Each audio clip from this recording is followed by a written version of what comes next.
Today, I'm doing what most sane people would never attempt. I'm going to survive the hottest day in Texas history.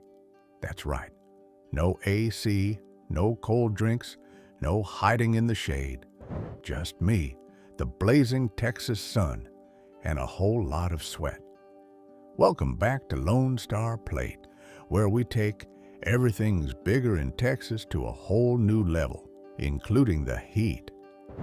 Let's set the stage. Texas is no stranger to scorching temperatures. We're talking about a state where summer isn't just a season, it's a survival test.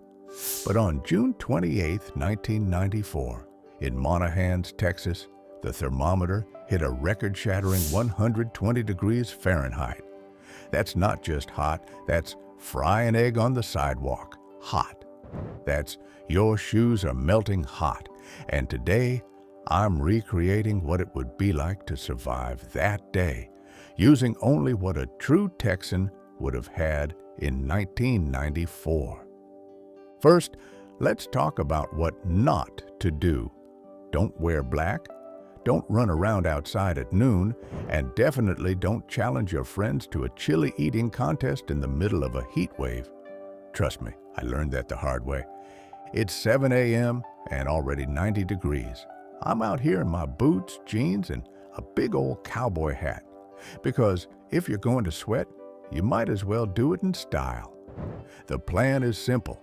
Spend the entire day outside, just like the ranchers, oil workers, and construction crews who didn't get a day off just because the sun decided to go nuclear.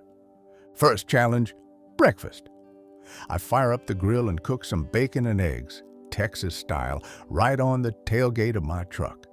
No kitchen, no shade, just me and the sizzle. By the time I'm done, I'm already sweating and the sun's barely up. Next up, chores. Because in Texas, the work doesn't stop for the weather.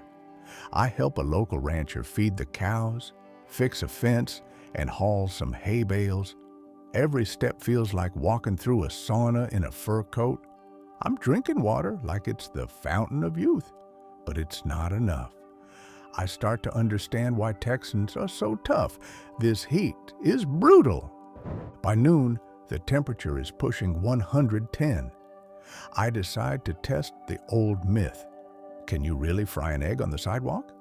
I crack one open, and within minutes, it's sizzling. I try to flip it, but the spatula is too hot to touch. The egg cooks. I'm not sure if I should be impressed or terrified. The next survival test, keeping cool Texas style. No AC means getting creative.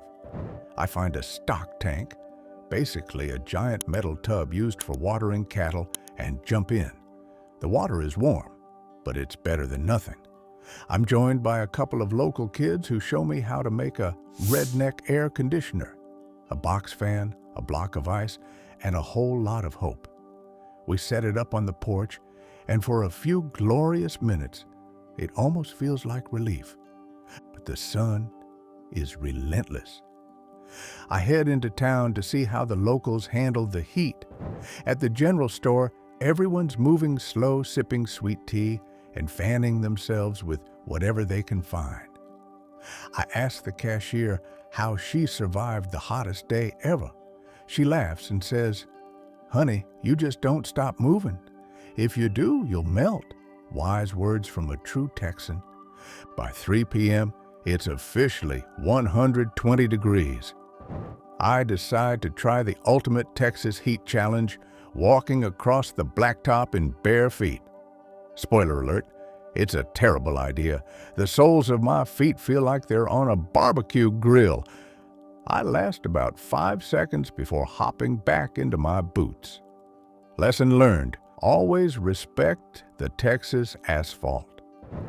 I meet up with a group of high school football players practicing for 2-a-days. That's right. These kids are out here running drills in the middle of the afternoon in full pads, like it's no big deal. I join in for a few sprints, and by the end, I'm drenched, exhausted, and have a whole new respect for Texas athletes.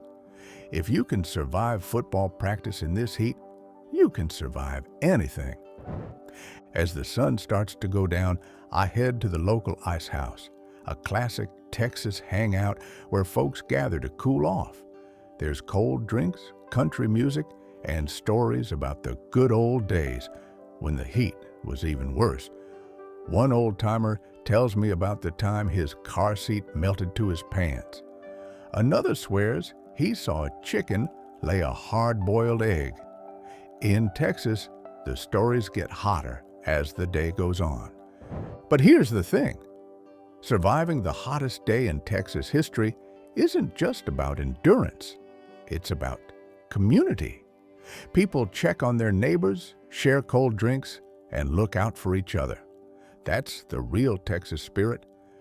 As night falls, the temperature finally dips below 100. I lay out under the stars, exhausted but proud. I made it. I survived the hottest day in Texas history. No AC, no shortcuts, just pure Texas grit. So, what did I learn? First, never underestimate the Texas sun. Second, always have a hat, a jug of water, and a good story ready. And third, when things get tough, Texans get tougher. Would I do it again? Maybe. In December. But for now, I'm heading straight for the nearest air conditioner. Thanks for sweating it out with me today.